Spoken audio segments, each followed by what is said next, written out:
today's topic on the live, of course, is what do you get that nerd who has everything? And since Jason's house is filled with every impulse buy ever, this is also a man who has everything, and I thought he would be the perfect choice for this topic. Jason, how do you feel about that? That seems good. I feel bad for anyone who has to try and shop for me for Christmas, because it must be the worst experience, because if I ever want something, I just get it. And I'm very fortunate that is the situation that I'm in, but it also means that anytime someone has to purchase things for me, I feel really bad. I end up, for me, what has happened in the last couple of years is that I just have to make a list. I just have to set some ideas aside and be like, I'm not going to get this for myself. I'm going to put it on a list.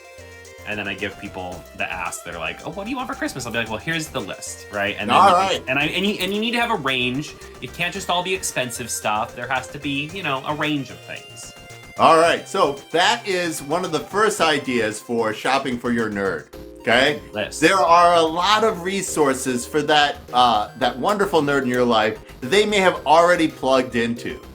It could be their wish list on Steam. It could be their wish list on BGG. It could be other things that they are following. They're giving you hints that you already know.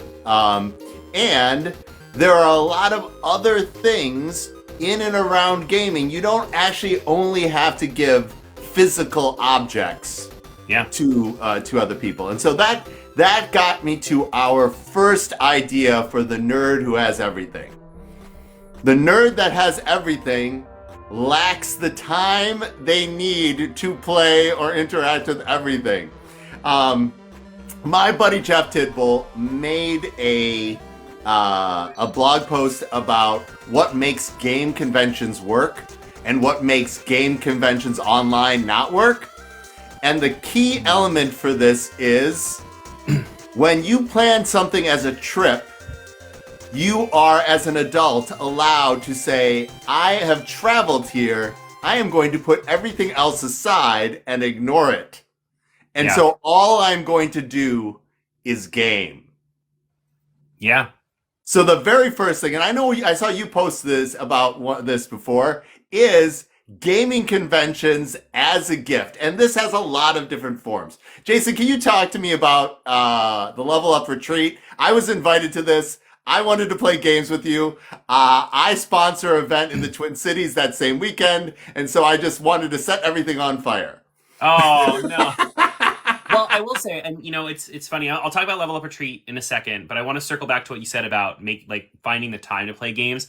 It's so funny because Dice Tower East is a 5-day board game convention. And they hold it in a hotel that is, when I say down the street, sometimes people say down the street and they actually mean 20 minutes or 30 minutes away from them.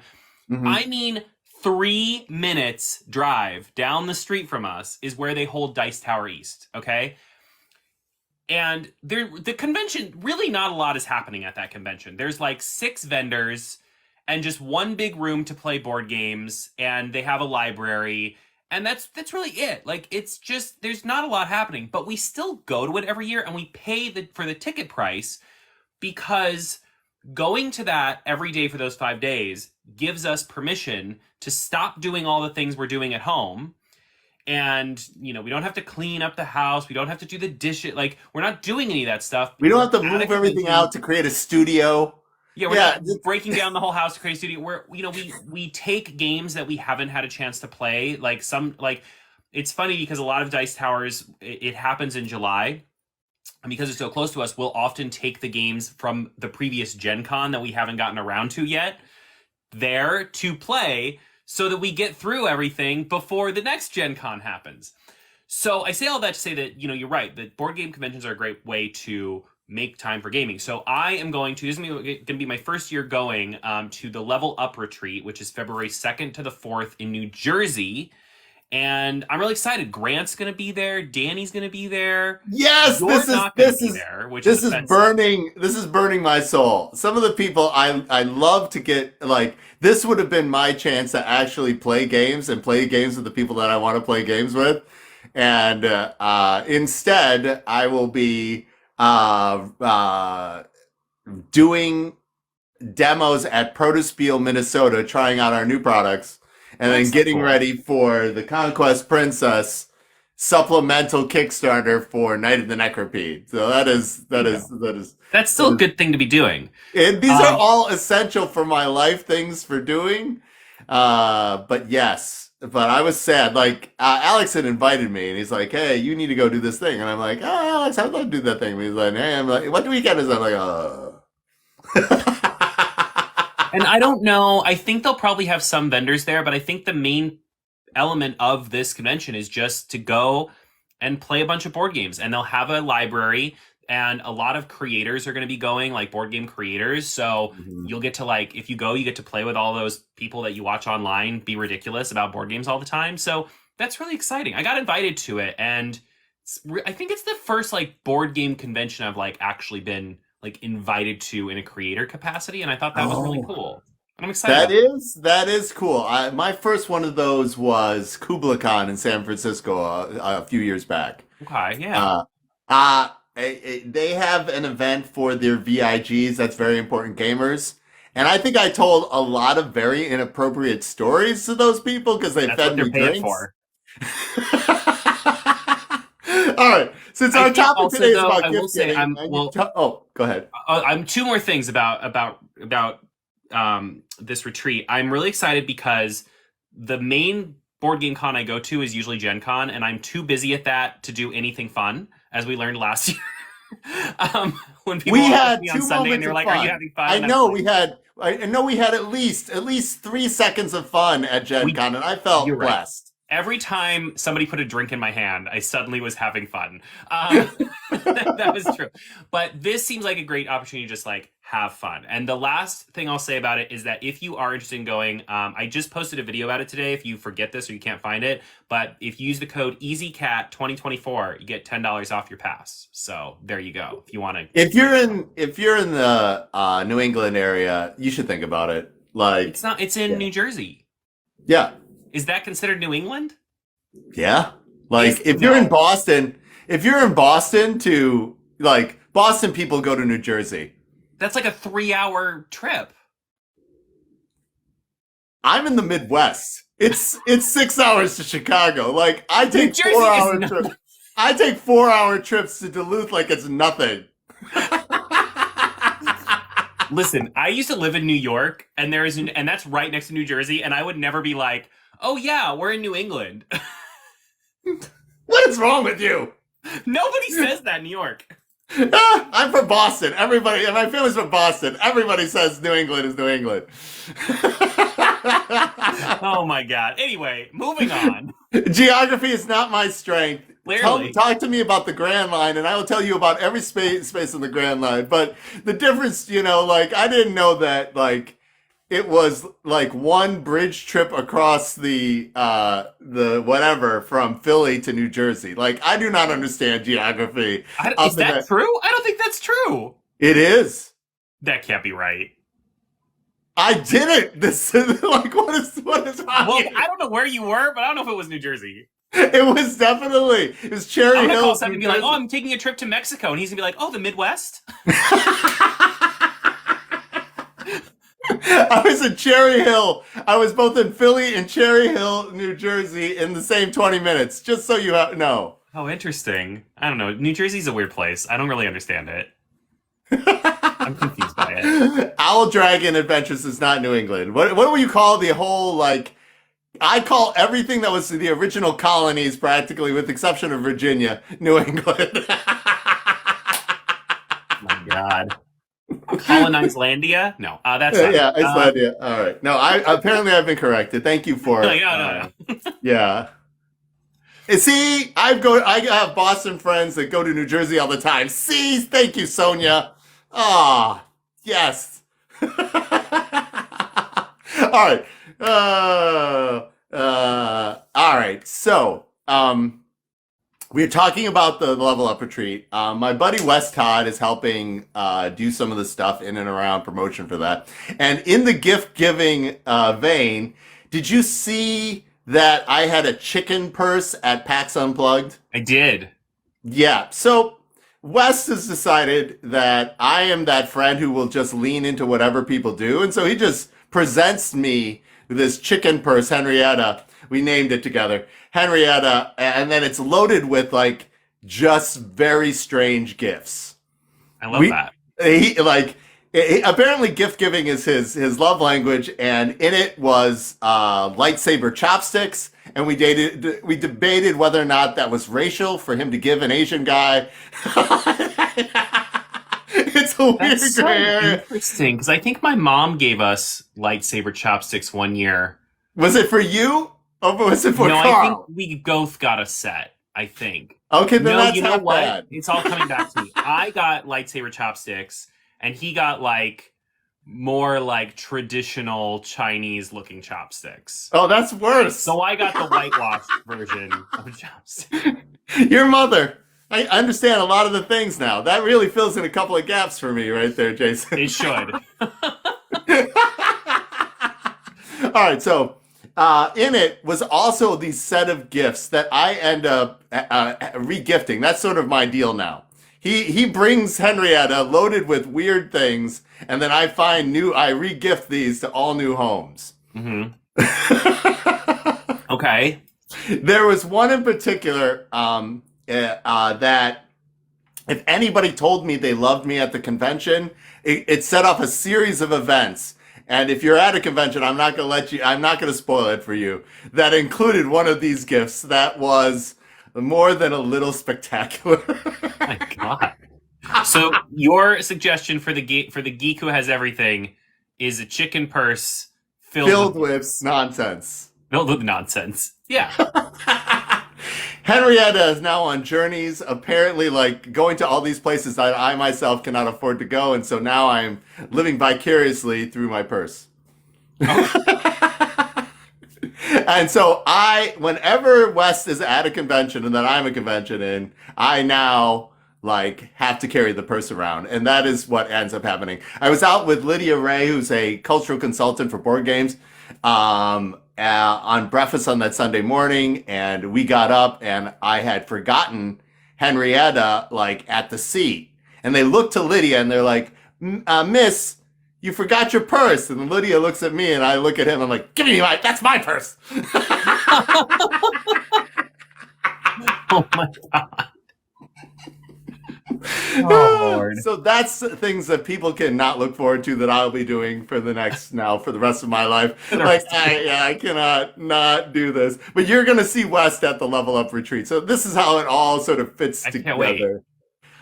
You know what though? Season. You bring up with all of that nonsense. I think you bring up a great point, which is that I often think of my mother as like one of the best gift givers, and it's not that she gives like the most incredible gift. I know, chopsticks aside. What she does, though, is she doesn't really go out of her way. Well, in some cases she does, but a lot of the gifts she gives aren't even like fancy or extravagant or expensive. She just like looks for little baubles and little things that are going to be meaningful to you. You know, like for me, like maybe like a little bookish ornament or some bookish socks or...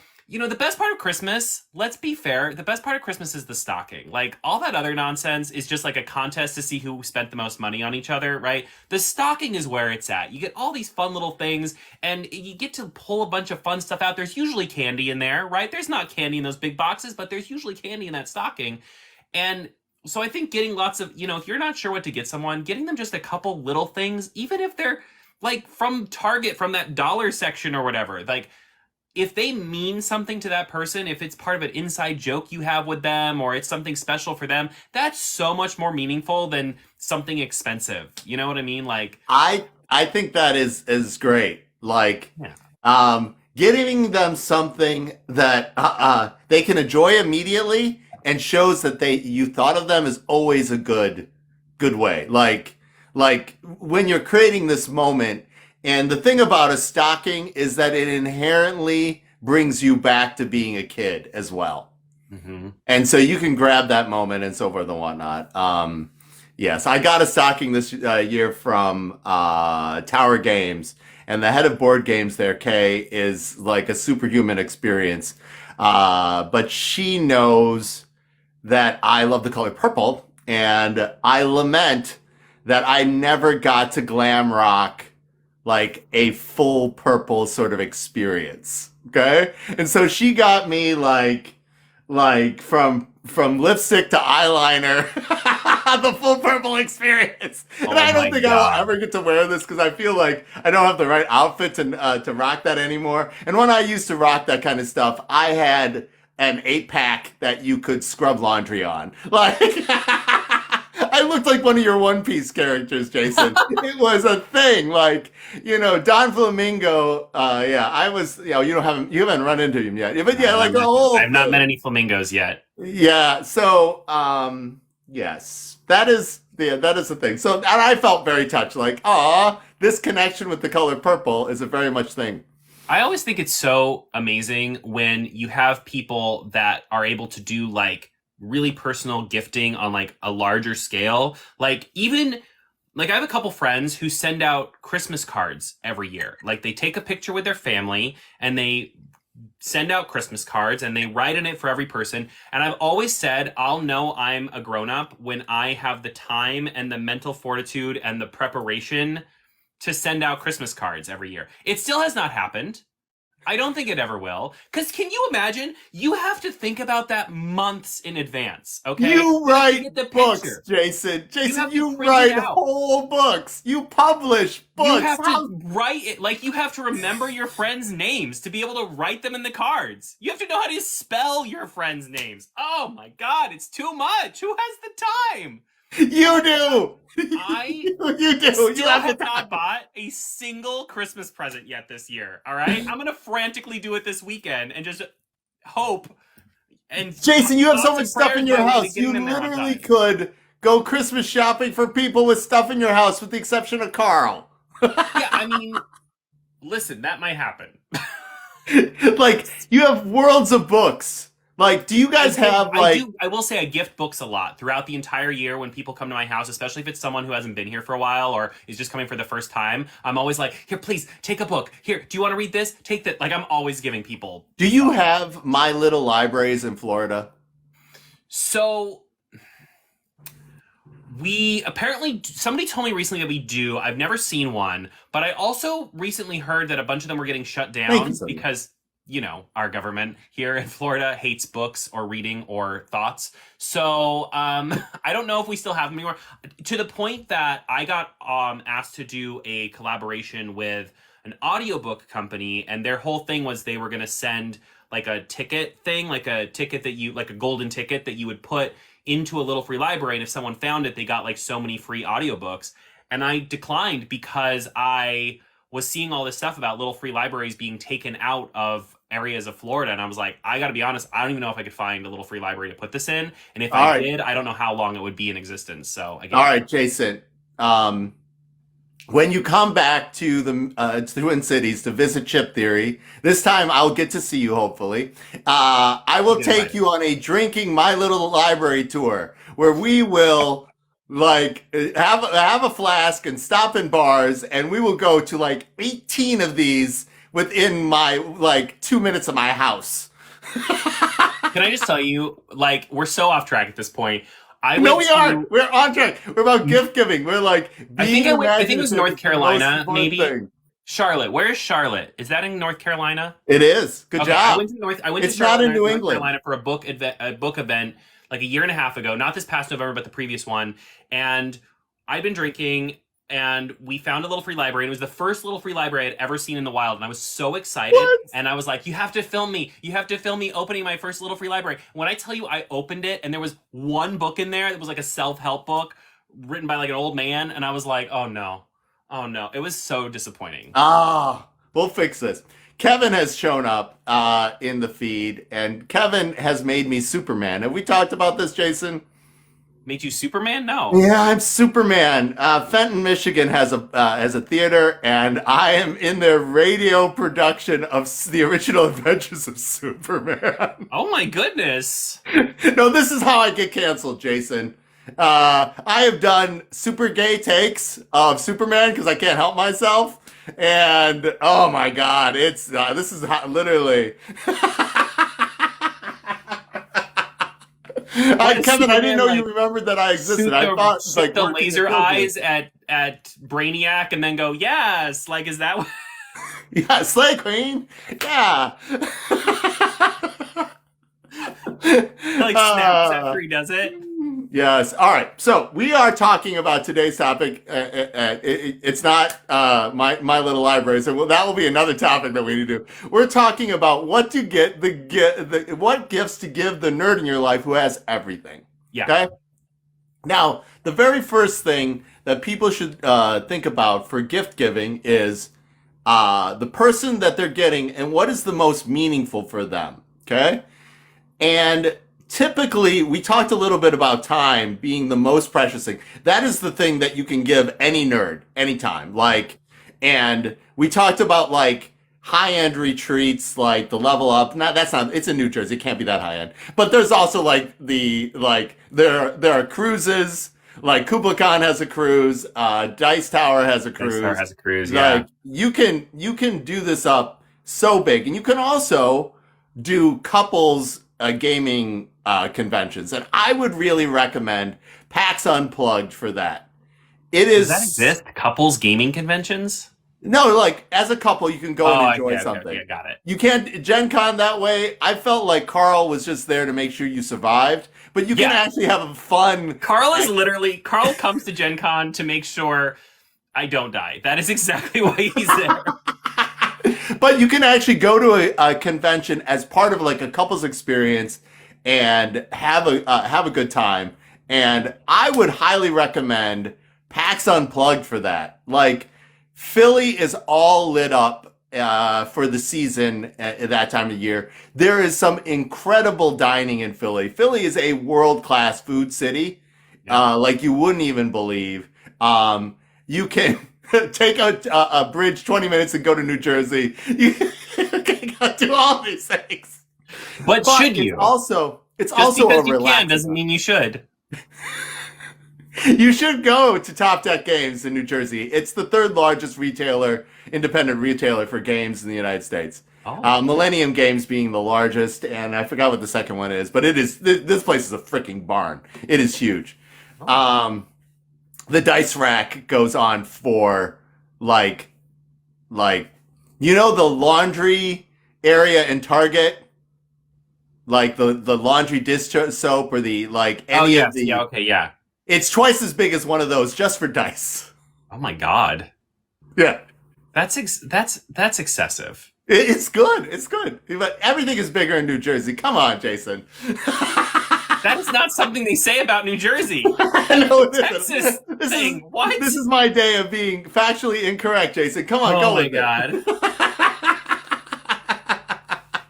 my god. But a Relaxicon format is great for people trying to enjoy a gaming experience together. When you are at like PAX Unplugged, PAX Unplugged literally is the largest Relaxicon in the world. If you weren't really cool, like if you really didn't want to line up to see Matt Mercer talk, you could have done the entire convention like without any agenda and had a perfectly amazing time. That sounds amazing. I really should have gone next year, for sure. Next year. No, you're gonna get tired after Gen Con. You're gonna say no. You're gonna break my heart this coming twice, up year, I think things are going to be a little better. I say that right now as I'm like crying into my fourth cup of coffee of the day, trying to get through all the things I need to do before the week is over. But I feel good about next year. I feel it in my soul. All right. The most exciting thing about PAX Unplugged this year was the Big Gay Dinner. The Big Gay Dinner was fantastic. I can't even explain, like, it doubled in size from 40 to 80. It was the first year that I got to go. I forgot the name of the TikTok chef that they had do their entire catered experience. Everybody in and around that stuff was, yeah. But the other most exciting thing was Kervin's budding bromance with Ben from Affect. I don't think I've ever seen, like Kervin was just a little ray of sunshine the entire time. You know, he's normally like, a black hole of intensity, but he was just like all beaming, excited. Like it was, yeah. Oh, that's great. I'm glad Kervin had a good time. I'm glad he was able to see to have enough fun. Oh yeah, Ben's like 6 foot tall, and he had Just rides Curvin on his shoulders, shoulders right? Yeah. for a little while. I and it only was- make that joke because Curvin makes that joke. If Curvin didn't make that joke, I wouldn't make it. He made a whole series about Gen Con as a short person. Oh my god, Gen Con this year was so much. The shopping at Gen Con was insane. And to Curvin's point, he did point out like one of the reasons that made PAX like so much more fun to hang out in was the aisle size for PAX Unplugged is probably twice the size of Gen Con. Really? Yeah, I mean Gen Con, the thing is I see when I feel like I see a lot of times I'm in this group called Fans of Gen Con, and listen, if you want the juiciest drama, it's great. It's the things that people go on about in that group, wild. But anyway, to circle back, a lot of people are like, oh well, you should ban the backpacks, you should ban this, like any kind of cart, you should ban this, you should ban that, and really the answer is just bigger aisles. Like bigger aisles is the answer. You know what I mean? The convention center can't be any bigger, right? And so, and they're trying to get more people in for various reasons, and people like were excited about it, but for accessibility reasons. Just imagine if you have any kind of mobility issue, like what Gen Con looks like for you. Yeah, it's completely impenetrable, and that is like, and also like the Lorcana thing sort of was almost like a human rights crime, like letting people go to the bathroom and letting them wait like 18 hours. Yeah, that'll be better by this year because it won't be such a, like there'll be more product and it won't be like such a brand new thing, and that will be better by this year for sure. And simultaneously, somebody stole a house, and by a house I meant a pallet of cards worth $300,000. But okay, but you're missing the best part of that story. The best part of that story, really my favorite gift that I've gotten this year was that story. Because they worked for a gaming company and were wearing the merch from the company they worked for when they stole it. Can you imagine if I stole a pallet of cards and wore a big shirt that said @Ezeekat? I sort of want to do that now, Jason. I sort of want to do that now. And when they came to me, were like, "You did this," I'd be like, "No, that doesn't look like me. How could you tell? I was wearing a hat." I think they could tell because there's a recording of you dropping something and screaming like a little girl. I do tend to over panic. That is a true. Shut up, Carl! You're making this heist the worst. Carl over panics 10 times more than me, so he doesn't get to talk about it. Absolutely not.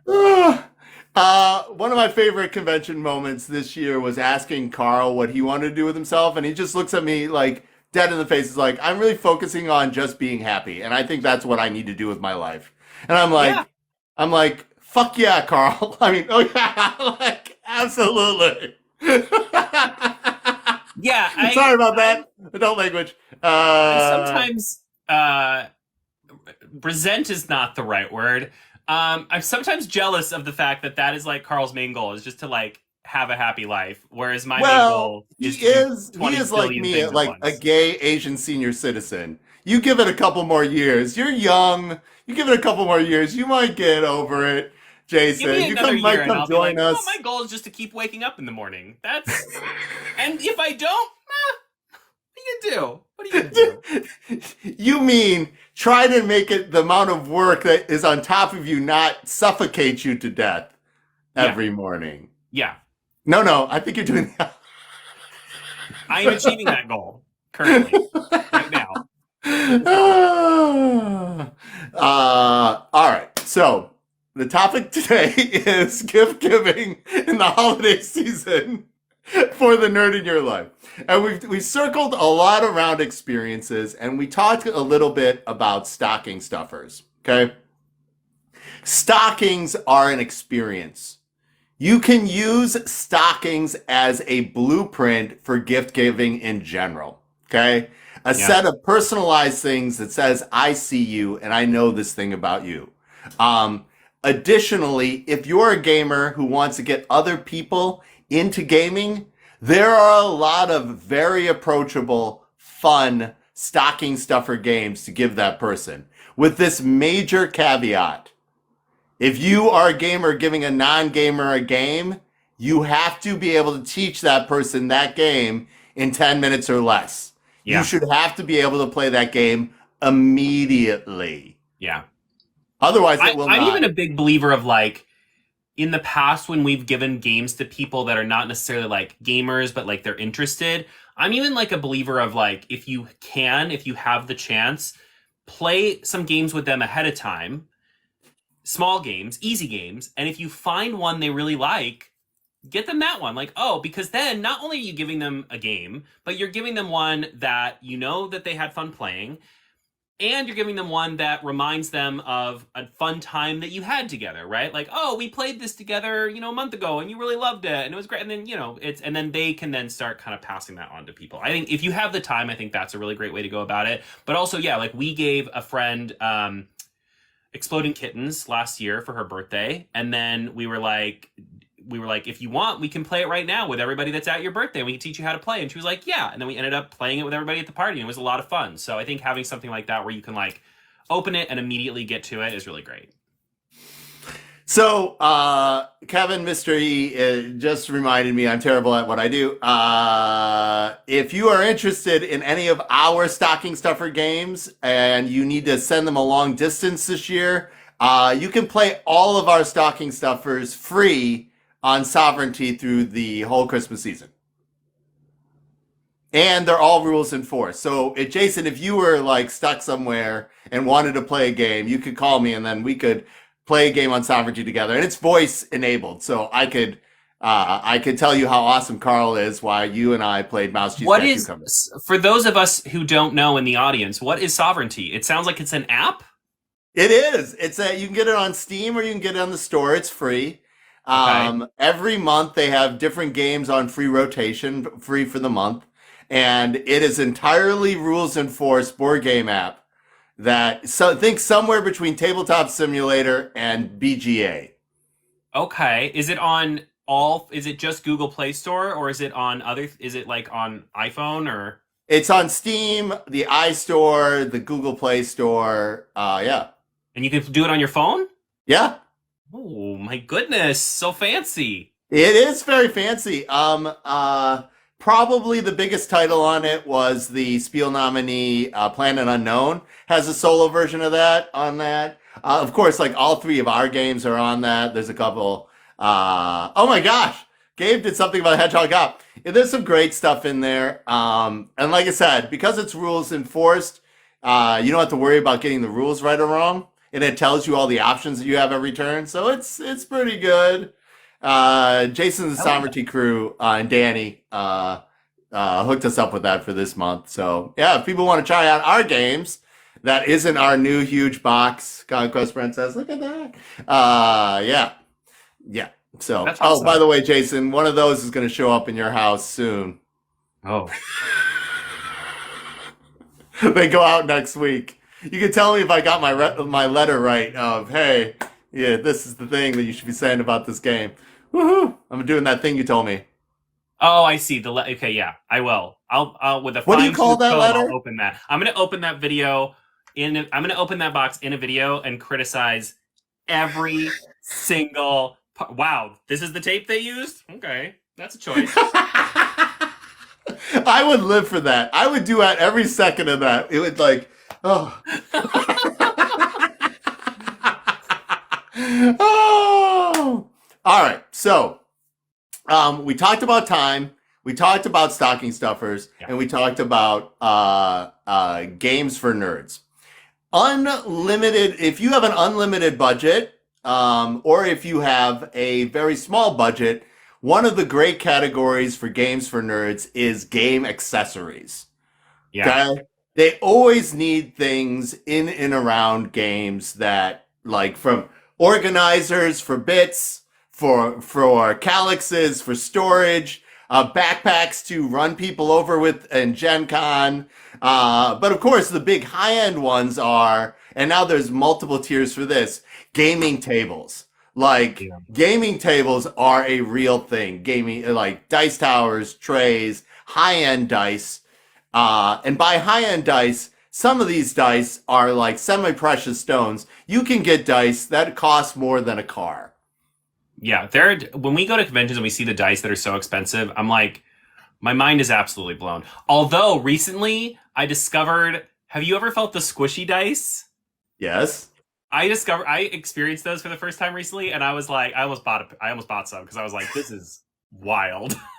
You didn't buy something? No, Please because let it they're know for the expensive. Like, I don't the really record. play a lot of like dice-based like RPGs a lot, and if I do tabletop RPGs, almost always they're solo at this point, and only some of them require like a D6, and like I have plenty of D6s. I don't need squishy D6s, and they were like pricey, like these little squishy die. I was like, ugh, I can't spend $80 on this. So yeah. I like Gabe's suggestion. His new favorite accessory is the Gamey Susan by Modern Meeple. Like we talked about Planet Unknown recently. Planet Unknown actually has a Lazy Susan as its major component. Yeah. Yeah, you Tetris I those love pieces that. of. I love that Yeah, game. it is a great mechanism. I was talking to Adam earlier today. One amazing gift that you can also give the nerd in your life is a gift certificate for your favorite local game store. Yeah. Your favorite local game store. It's more than just I got you this thing. Don't do it for Amazon. Don't do it for Miniature Market. That's Yeah, give them a reason. My favorite local game store is Amazon. Stop it, Jason. I'm really sad. I used to get almost all my board games from Cool Stuff, and they don't do board games anymore. They only do cards. They only do card games now. They gave up on board games, and I'm real sad about it. Because the other local place that we have that sells board games, I'm not going to say their name because I still go there and I don't want them to hear that I am angry about them. But they overcharge. They overcharge. Like, here's the thing. A lot of people, when they say overcharge, they mean charge at MSRP, right? Because like when people say, oh, they're charging too much, really they're charging MSRP. And then Amazon is cutting that price by whatever because it's Amazon. This place will charge sometimes double MSRP. And I'm like, come now. Like, this is ridiculous. And that's hard. That's cool very, stuff very is hard. Always like a little bit less than MSRP. Yeah. Yes. So I need to find a new local game store. I need to find a new game store to like give my allegiance to. And I'm in the market. I will find one. Do you prefer the Orlando area? Where do you prefer? I don't know. I mean, I Tampa, some things like from Miniature where Market recently, and I felt I liked that, but they are still like pretty big. So I don't know. Someplace that ships. Someplace that's nice. You know what I love about Cool Stuff too is their warehouse is like down the street from us. So if I ordered something and paid just like flat rate shipping, whatever that was, like the cheapest thing, it would be here the next day almost always. But now, no, I don't know. No. You're also somebody who likes an experience where you don't have to interact with humans if you don't want, and it just shows up. Do. You really do, and that's fair. That's fair. Yeah. So like the favorite, like giving you something where you have to go interact with people would be a bad gift for you. I don't know. I agree with you though. I think if you're going to get a gift certificate, I think getting it for a local game store, local bookstore, whatever it might be that you really enjoy. I don't think you should just pick one at random, right? Because the thing about local indie stores that I feel like we don't talk about a lot because we're always like, shop independent, right? Is indie stores have a very wide range of experiences. There are some they do. Especially in the nerd sphere. When it comes to people that are just getting into things, right? I think every nerd has walked into a comic book store where they clearly did not want to talk to anybody who wasn't a level 5 black belt in comic book knowledge, right? and you feel out of place and you feel unwanted. And nobody wants to shop in a situation where they feel unwanted, No, right? no. So make sure that when you're getting that gift certificate to that local shop, that indie store, that it's a place you really like. It's a place that you want more people to know about, and that those people who you're sending there, especially if they're like newer to gaming or newer to nerdy things, are going to have a good experience. Because if they are newer to games and they walk in there and they have a bad experience, that could set them back in their board gaming nerdy adventures, because they might just be like, no, board game stores are not for me. They were mean and they didn't want to talk to me. They didn't want to help me. Yeah. You know? I recommend that, not for people new to the gaming experience, because it's either a place that you endorse and have a personal connection to, or that you know that the person that you're giving the gift for has a connection with. Yeah. Like those are the two caveats for the favorite local game store. Now, Google is a little frightening for this for our people, Jason. If you did not know, Google rates game stores by gay friendliness and gay approval. Did you know that? Google does? Yeah. Oh. Can I, like, if I look up a game store right now, it will give me a gay rating? 5 rainbows out of 5? It won't if they don't have a good one, because you're in Florida, right? But if you're in other parts of the country, it will say if Google has flagged you as part of the Rainbow Mafia that this store is various, level of friendly. I see what you're saying. Okay, so like I looked up a store. Here it is on Google. I mean, there's no rainbows next to it, so I'm assuming it's not been vetted.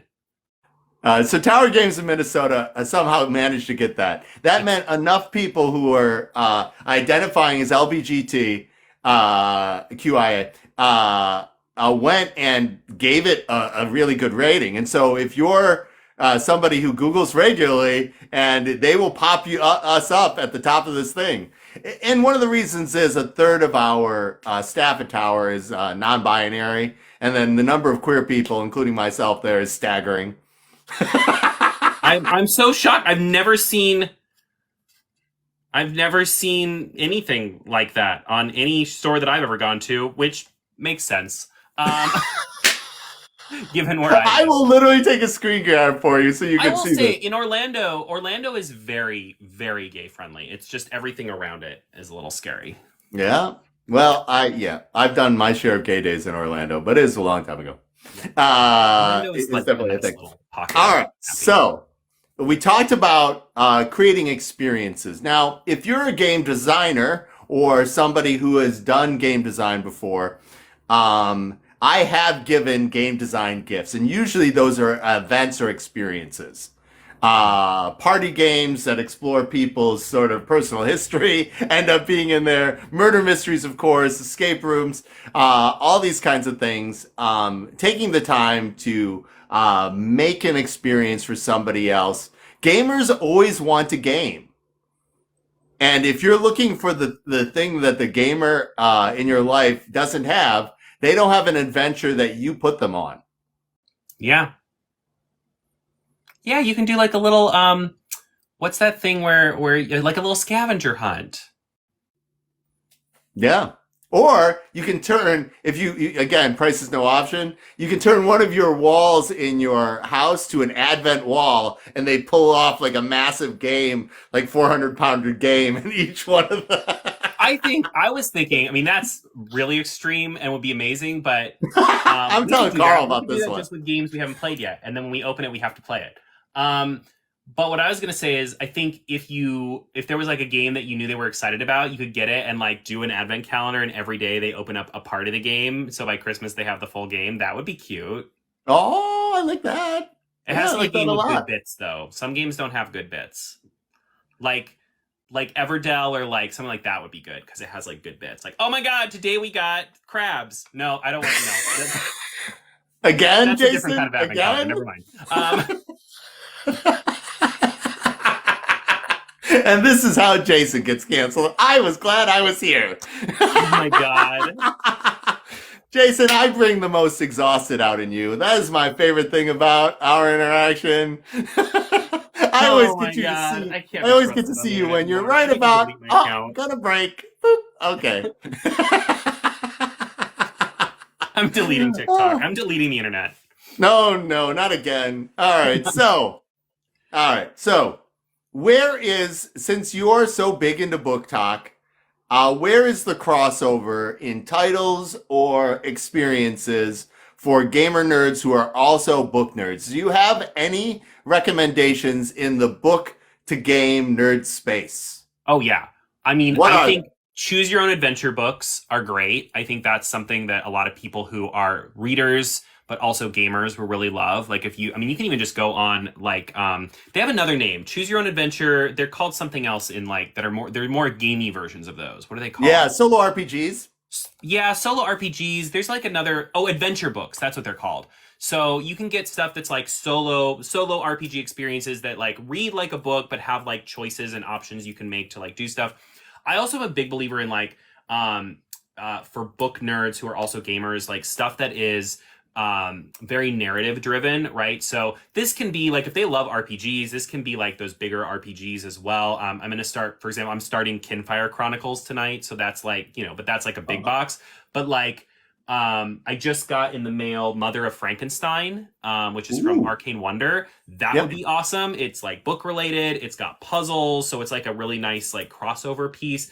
That Sherlock Holmes consulting detective is great. Like tons of reading, mystery solving, all of that stuff. Anything that kind of like feels like a book crossed with a game, I think is a great option. I haven't played it yet, but you recommended it to me, so maybe you can give it your vote of approval. I think you recommended it to me. Thousand Year Old Vampire, Yes, I did. journaling If you RPG, like stuff a like that. journaling experience, the reason I want to do that, I wanted you to do that, it'd be fun to see you write and draw into the margins. I know you can't spell, so then I'd be able to laugh at that as well. All dyslexia aside, I please do think that not might mock be us like for a this. January project because I have really been wanting to do something like that, and it's just been this month has been a little too crazy. But I feel like January I won't have as much work, like work, and it might be a January project because I'm Like, if feeling I like in wanted the to mood to do something see like that. you and Carl play one of those games together, I would love to see you and Carl do the Quiet Year. Yeah, Uh, I don't love playing tabletop RPGs with Carl. He struggles with them, and he doesn't really love them. So it's every time we try to do like a tabletop RPG together, it has ended in chaos. All And right, this chaos is part of this individual game. Like, oh, the quiet year. Carl is Captain Non Sequitur. If for the Quiet Year, you'll pull a card and events happen, and you draw a map where Yeah, you're yeah. putting We own all it. We these. own Quiet Year. Yeah. Yeah, you guys should look at that one for the two of you. It is not a conventional RPG experience. Yeah. You guys are managing this town, and Carl, like, adding aliens and blue foxes and snowman sludge attacks would all be appropriate for the Quiet Year. Okay. You know what I will say? He hates having to pretend to be someone. Like he hates. It's funny because he used to be an actor, and he doesn't like in like D&D when you have to like play a character and like make choices for your character. He doesn't like stuff like that. Like he doesn't like the element of having to actually like I know. He doesn't like Is it the executive improv dysfunction? What part is of it? it. He doesn't like the improvisation part of a lot of tabletop role playing games where you have to like improv a character. So if Quiet Year doesn't really have that element, he might like it. No, he wouldn't have to pretend about their emotional range or reaction. He would just have to make terrible decisions for these people. Well, he might like that. Well, I like helping calibrate people with anime games, role playing games, all this kind of stuff. But for your content that I've seen you do, everything you do for Percy Jackson, you could do an answering a thousand-year-old vampire, Yeah. and it would be good viewing. Yeah. Yeah. I definitely want to do like a solo RPG live. I think that would be a lot of fun. Yeah. So hopefully I can make that happen soon. Okay. What do you? I see. I know what you're watching, and I know what you're reading. What are you currently playing? Is it all Baldur's Gate? Okay, so here's the thing: are we going to do this? We're going to if we're going to talk about Baldur's Gate, we're going to talk about it for. You have to give me at least a solid 2 minutes, okay? All right, yeah. Okay, I will I not kind of think interrupt. I I'll hate this just game. make I meaningful keep playing glances and it, rub my chin. and I have some friends who love it, and I keep asking them questions, but I just don't think it's for me. But I keep playing it. I keep opening it every day and playing for like an hour. And there are like I like the story and I like some of the characters, but at the end of the day, it is run on the D&D system, which is easily my least favorite tabletop RPG system in existence. Like, I don't think it's a good tabletop role-playing game. I'm sorry, but if you have to break all the rules in the game for it to be enjoyable, it's not a very good game. Like, if I picked up Gloomhaven and was like, this is my favorite game. Oh my god, I love it so much. Well, actually, we only use the figures and then we do a little dance with them, but it's my favorite game. Like, no, that's not my favorite game. Like, I made up my favorite game using pieces from this other game, but that, like, you know what I mean? Like, that's how D&D feels to me. That is a fair assessment. Like, the problem I have with Baldur's uh, Gate is like, you'll first of all, I feel like it doesn't teach you anything, which I know a lot of people love, but for someone who's new to these games, like, I was trying to fight these gnolls the other day and I could not beat them. And I told my friend, he's like, well, just throw grease on the ground and then when they walk over it, shoot a fireball and that will set them on fire. And now that they're on fire, you can do this other thing. I'm like, how would I know that? Right? Like, the only way that I would know that is to Google it. And I'm sorry, but Googling how to play a game is not a fun game element. You know what I mean? Like, I feel like the two main gameplay functions of that game, the two mechanics of that game, right? Like, if you think about it like a first-person shooter, right? The main mechanics of that game are like aim, shoot, reload, right? The main mechanics of Baldur's Gate 3 are Google, load, save. Those are the two main mechanics of that game, and it drives me bonkers. Drives me bonkers. And every single time, Seppy, let me tell you, every single time I think I'm about to do something cool, I'm like, this is it. I'm going to do something so cool. This is the moment I'm going to fall in love with this game. And it does that stupid dice roll, and I roll it too. And then I don't, no matter how cool it is, no matter how many +6 to this and +7 to that, it doesn't matter because I rolled a die and nothing matters in the die. I was telling my friend the other day, I was like, it's like if you were playing, like, again, I'll go the first person shooter route.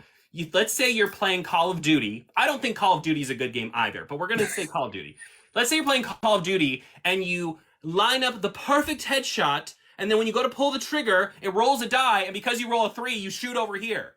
It's annoying. It's so annoying, and it makes no sense, and it feels so unrewarding as a player. It feels bad. Will I keep playing it? Probably, but I don't enjoy it, and I don't like it. I think you should stop, Jason. Even Thank the you for game coming of to my TED Talk. even the game of the year cannot be for you. Growing up with it and feeling a kinship to that sort of shenanigans. Yeah, like, as somebody who's run decades worth of Dungeons and Dragons campaigns, there's so much customization to make it fit your group. Yeah. Well, Yeah, there is, but like my main issue with D&D, my number one biggest problem with D&D is it's sold as a tabletop role-playing game, and there is one sentence in the entire book, one rule in the entire 500-page book about role-playing, which is if they role-play well, they get an inspiration. That's it. That's the only rule in D&D for role-playing, right? There are other games that are so much more focused on role-playing, and role-playing rewards you, rewards your character. Role-playing is worked into advancement. There's even other games where they use a dice system, and it's not about just pass or fail. It's like, you really passed, or you kind of passed, or you didn't pass at all, or you really failed. Like, it's much more, there's just so much more to it. So this, like, pass-fail, zero nuance game just does nothing for. And every time I tell people that, like, well, but if you have a good dungeon master, you can and I'm just like, no, because every dungeon master I've ever had has been a monster who yelled at people for trying to roleplay because he didn't want to roleplay, he just wanted to do the battles. So sure, if you have a great dungeon master, the game's great, but if you have a terrible one, it's terrible because the rules do nothing to support role-playing. Jason, I'm going to add this to my list of things and people who hurt Jason, and we will cover this later in group. I could go on for days about D&D.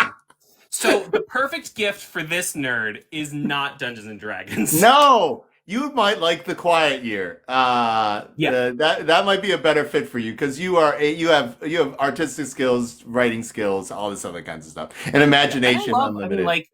I love like Mouse Guard. I love like Kids on Bikes. Like Wander Did you do Home. Wander Home? Yeah, I was gonna say that. Wander Home is incredible. Wander Home is the anti D&D. Like, in every aspect of that game, it is the anti D&D, and I live For for it. folks, I love it. so Jason can breathe. We'll talk about Wander Home for a little bit. Wander Home is anthropomorphic animals who live in a world after the last war.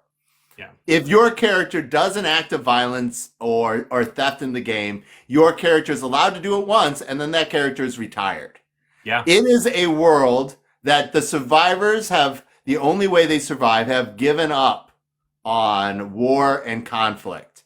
And it makes very interesting role playing. Like, so many of us are trained in the D&D murder hobo genre to go and do murder hobo things. Like, it's very specific. But Wander Home has this intricate list of how the characters are woven together, and it gives you a checklist of things to accomplish interpersonally with your character that Yeah. always has you engaged and always gives you a good moment of storytelling. Yeah.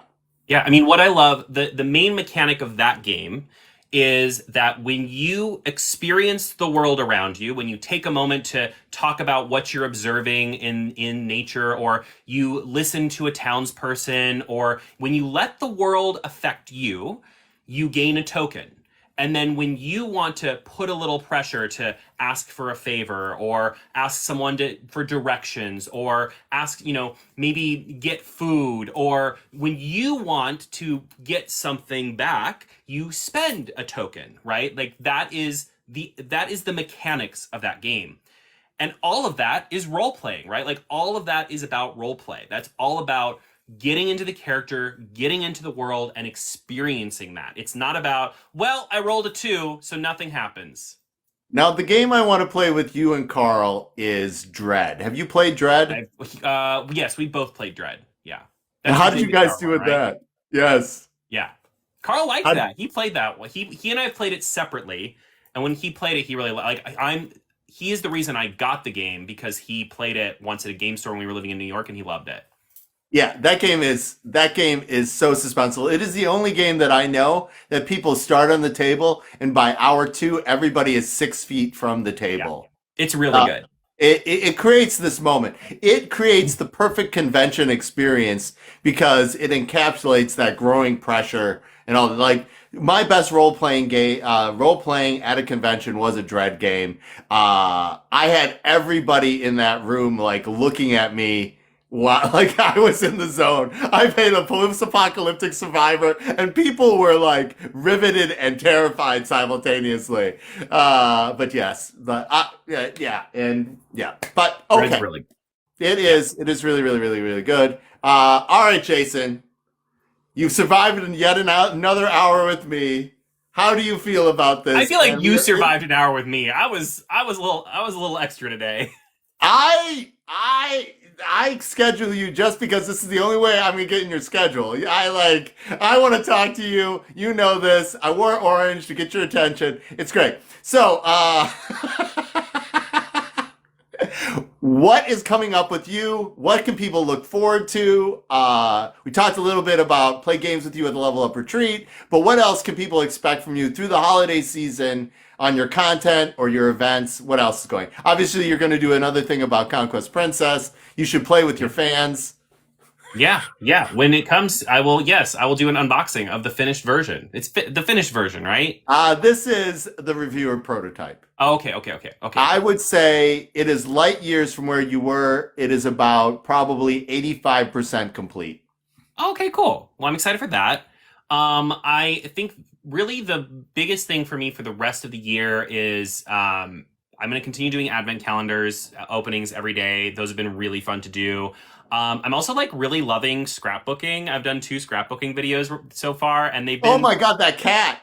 That cat and the they've train. Been like ridiculously fun. I often say like because after you make a piece of content, you often, especially when you edit stuff as much as I do with those videos. I mean, those videos start as like hour-long videos that I have to edit down to like less than 5 minutes. So I spend a lot of time with those videos, and I always feel like if they're still making me laugh by the time I post it, like if there's still a couple jokes that make me giggle even by the time I'm posting it, that means that it was a good video. Like that makes me feel good, that if there's a joke that I still think is funny by that point, after spending that much time with it, Like that's always a good sign. And both scrapbooking videos I've done so far have given me that feeling. Like even Oh when I my was posting, I God, was like, oh, I they're can't wait for good. people to see What this. is the guy in the dinosaur called that you started? His name is not Walter. Carl, but it's Walter. Walter, yeah. Yeah, Walter is precious. I love Walter. Yeah. So I'll be doing that, and then I think the next like a big thing. I'm going to continue doing reactions. I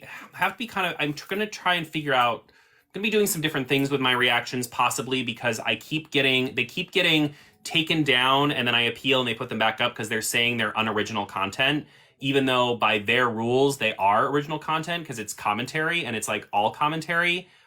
They're, you know what I mean? Like I'm following their rules and they're saying I'm not. So I just have to figure that out. That's why I've been taking a break from some of my other reactions as I kind of try to like figure out what they want from me. Because if I do it too much, I can get thrown out of the creativity program. So I have to be like kind of careful and kind of figure out the balance so that they don't get upset about the videos. But anyway, continuing reactions of One Piece, hopefully continuing reactions of everything else once I get that whole thing settled. And opening advent calendars. And then the next like big event type thing I'll be doing will be the Level Up retreat, which will be right after my birthday. So that'll be a lot of fun.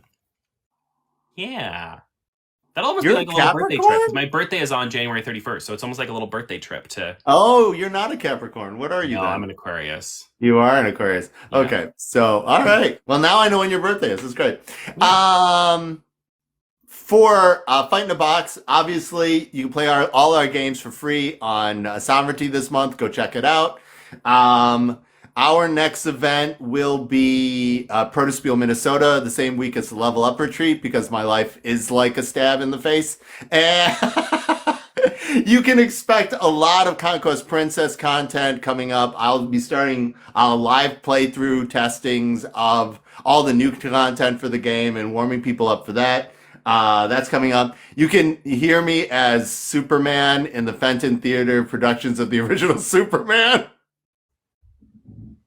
I love that. It's ridiculous and amazing. Oh my gosh, it's a thing. It's a thing I'm doing to get canceled. Otherwise, Henrietta, I will be doing duets where my man purse, Henrietta, gets to go to places I cannot afford to go to, like New York City.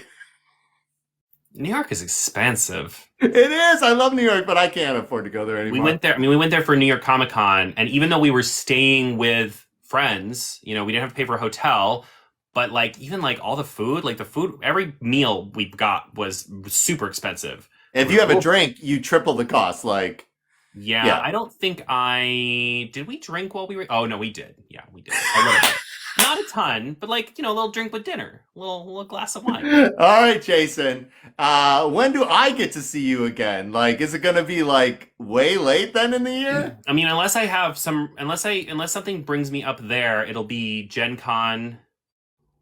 Yeah, it might be Gen Con. Otherwise, I've got family in your area. I might come and just bomb one of your contents.